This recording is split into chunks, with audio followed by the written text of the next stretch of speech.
নমস্কার। আজ চতুর্দশী যুক্ত আমাবস্যা। তো সন্ধেবেলায় আজ ফলহারিণী কালিকা পুজোর বিশেষ আজ দিন। তো আজ সন্ধেবেলায় মায়ের পুজো হবে।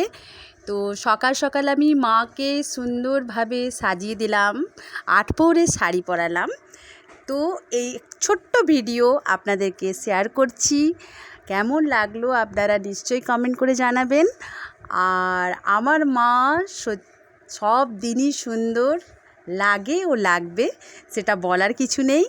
কিন্তু যতবার মাকে সাজায় ততবার মনে হয় যেন নতুন করে আমি সাজাচ্ছি।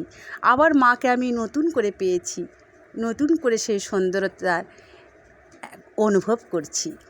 সত্যি এত সুন্দর লাগে যে বলার কোনো কিছু নেই, কিছু বলার কোনো বাক্য নেই আমার কাছে। তো আপনাদেরকে সবাইকে জানাই শুভকামনা জানিয়ে আমি এখানেই শেষ করলাম। জয় মা তারা, গুরু তারা, তারা গুরু।